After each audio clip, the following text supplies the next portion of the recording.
Je vous pose la question. Allez, vas-y, on sort une petite ardoise. Ça fait un moment qu'on n'a pas fait.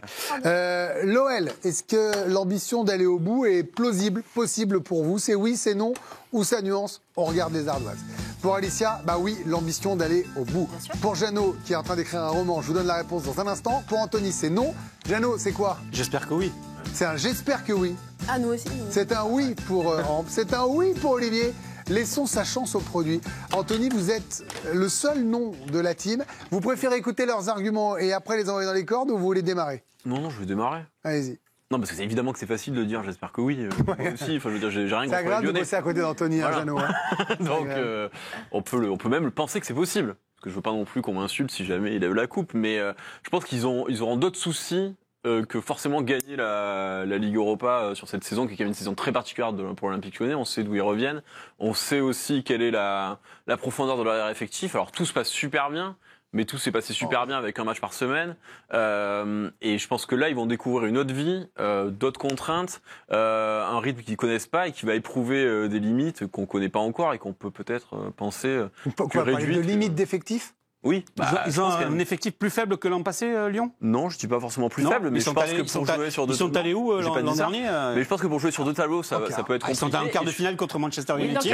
C'est pas gagné. Je pense qu'ils iront en quart de finale ou en demi-finale du Europa, mais pas la gagner.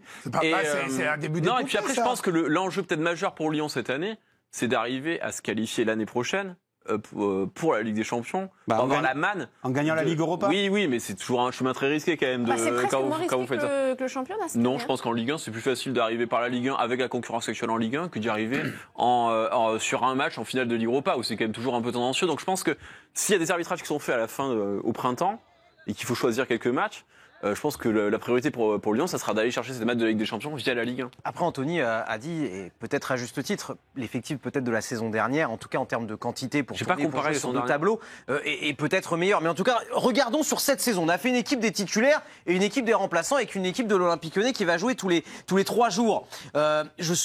Je vais vous laisser donner vos avis, mais j'ai pas l'impression qu'on ait la même profondeur de banc que la saison dernière du côté de l'Olympique Lyonnais. Jeannot, vous avez commencé à argumenter sur ça. Vous avez. Mais quand je dis j'espère que tous les clubs français partent avec cette idée-là. On l'a gagné la Ligue Europa. Non, on a fait un pourquoi ils sont nuls. On a fait un pourquoi ils sont nuls hier. Il faut quand même à un moment donné prendre la décision de se dire effectif ou pas effectif. Si j'ai gagné ma place en Coupe d'Europe et je parle pour la Ligue des Champions, c'est la même chose. Il faut aller au plus loin possible. Donc, c'est-à-dire aller la gagner, cette finale. Moi, je trouve que c'est un peu regrettable de se poser la question tous les ans. Parce qu'en fait, on entend des discours de dire « Ah oui, on s'est battu la saison dernière pour se qualifier pour une Coupe d'Europe. » Et là, on est en train de dire « Oui, mais entre le match de jeudi et le match de dimanche, je préférerais le match de dimanche. » Non, c'est pas possible. On peut pas entendre ça. Il faut qu'à un moment donné, les clubs français prennent la décision d'aller chercher un trophée de la Ligue Europa. Et même la Conférence League. Anthony, si vous êtes 4e, 3e, 4e ou 5e du championnat et que vous avez quelques matchs de Ligue Europa, ils vont se dire si je suis 3e, c'est le chemin le plus court plutôt que d'aller jouer 8e. Non, mais moi je suis 100% d'accord avec Jeannot. On pas un objectif de cette compétition. Dans ce cas-là, il a raison. Oui, mais là on est que sur le. Non, mais autant on se disait hier que Lille était capable peut-être structurellement de le faire, mais Lyon, c'est encore autre chose. Une fois qu'on a dépassé l'argument de l'étroitesse de l'effectif. Argument qui, une fois qu'ils sont qualifiés et ont passé, c'est-à-dire que s'ils sont dans le top 8, argument qui peut être potentiellement réajusté en janvier avec un potentiel recrutement si jamais tu veux jouer plusieurs matchs jusqu'à la fin de la saison. On est d'accord que c'est pas exclure ça, déjà. On est d'accord. Voilà, donc potentiellement si on élargit l'effectif en janvier parce que les ambitions européennes grandissent, ça veut dire que dans ce cas-là, on peut se projeter un petit peu plus loin, Anthony. Oui, mais et dans ce cas-là, on peut aussi comparer avec la saison dernière et se dire que le plateau, il est pas si compliqué, qu'il n'y a plus de reversée de Ligue des Champions, que tu n'as plus d'Arsenal, de Manchester United, même pas Bilbao. Ils sont du moins. Aston Villa, c'est censé être supérieur. Nottingham Forest, c'est censé être supérieur. Mais après, eux, ils peuvent être dans la lutte en championnat. Dans leur match grec, actuellement, le Betis, voilà, le déplacement Betis-Séville, ça, ils l'ont coché. C'est peut-être vraiment la seule épine qu'ils ont. L'AS Roma était plus forte que Nice hier, par exemple. On l'avait vu venir aussi, par exemple. Betis, je le vois venir.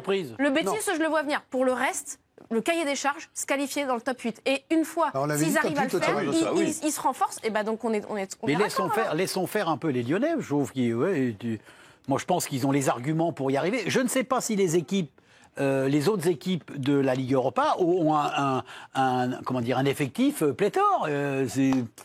Laissons les mettre cette équipe, on la sent, elle est en train de se mettre en place. Et moi, je la trouve plus cohérente que l'année dernière. Je trouve que malgré tous les changements, malgré tous les soucis qu'ils ont eus, ce qui a permis peut-être de dégager quelque chose dans cette équipe au niveau de l'état d'esprit, eh bien, elle est en train de s'engager sur quelque chose d'ultra positif. Laissons-les faire tranquillement. Il y a quelques jours d'expérience quand même. Il n'y a pas beaucoup de jours d'expérience. Il y a un coach expérimenté. Oui. Ça, ce sont des arguments ou pas recevables pour faire une épopée? Il y a même une expérience emmagasinée dans cette compétition, dans les compétitions européennes. Et puis une épopée, comme tu dis si bien. Elle se met en route.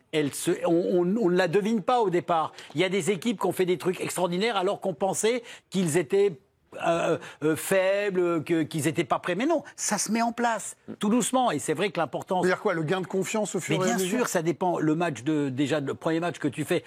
Moi, je pense, quand je vois le match de hier de Nice, je ne crois pas que Nice, malgré ce qu'a pu dire l'entraîneur, cette équipe a engrangé de la confiance dans le match qu'on a pu voir hier. Non, mais ils ont manqué un peu d'ambition. Quand tu reviens dans le match comme ça et que tu as la possibilité de revenir, justement... Mais Jeannot, c'est ça. Ça veut dire qu'ils n'ont pas engrangé de la confiance. Mais c'est bien ce que je disais tout à l'heure. C'est que les clubs français ne sont pas assez ambitieux en Coupe d'Europe. Oui, mais Nice va vous dire qu'ils n'ont pas les moyens, ils n'ont pas les joueurs. Non, mais la vraie différence, c'est que c'est une vraie chance pour les clubs français maintenant de jouer la Ligue Europa. Par exemple, je pense que mais même la Lyon peut envisager... Oui, Strasbourg a tout intérêt à jouer à fond. Parce que des clubs comme Marseille, par exemple, bon, ils jouent avec des champions, c'est super parce que vous pouvez pas faire autrement que la jouer parce que c'est l'argent et il faut aller là-bas pour votre modèle. Mais le problème, c'est qu'en fait, vous arrivez dans une compétition dont au départ, vous savez que vous n'allez pas la gagner.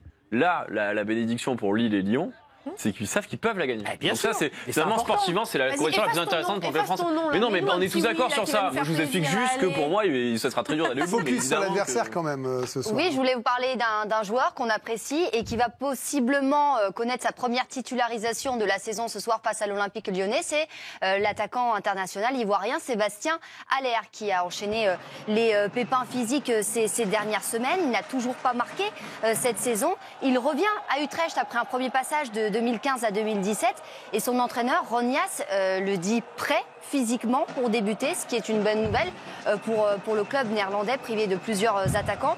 Bon, il y a toujours une incertitude, on n'est pas encore sûr s'il sera titulaire. En tout cas, le FC Utrecht, lui, il est 8e d'Eurodivisie. Il reste sur 2 défaites consécutives en championnat et il compte bien eux aussi se relancer face aux Lyonnais ce soir. Vous avez raison, il compte bien, mais en vrai, Jeannot, là je rejoins Jeannot.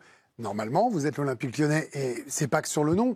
Vous ne devez pas avoir peur du 8e d'Eredivisie, le chemin néerlandais, qui reste sur 2 défaites. C'est pas ce soir, c'est 3 points. Oui, et puis après on peut se méfier de Sébastien Haller, ok. Là, non, on peut aussi se dire que Satriano, avec ce qu'il a montré, est capable, parce qu'il relève de blessures, d'être l'attaquant qui va faire oublier Lacazette et Mikotadze à l'Olympique Lyonnais.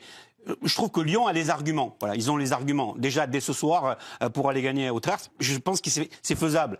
Mais bien évidemment qu'il faut encore aller plus loin. Et la nouvelle formule des Coupes d'Europe, des Coupes européennes, pardon, c'est une formule qui permet d'être encore plus ambitieux. Parce qu'il suffit de gérer quelques matchs et après de se dire, on est sur des éliminations directes, avec un tableau, avec une lisibilité des adversaires potentiels. Donc il y a moyen d'espérer faire quelque chose. Et en plus, il n'y a pas de reversée de C1. Ça, faut quand même le rappeler également. Donc il n'y a pas de grosses équipes qui reviennent à partir des phases d'élimination directe. Et on peut aussi évoquer, Amble a un peu évoqué le passé européen. On peut compter quand même sur l'Olympique Lyonnais dans les grands moments et puis dans les périodes où ils étaient un petit peu moins bien en Coupe d'Europe, même s'ils n'ont pas été au bout.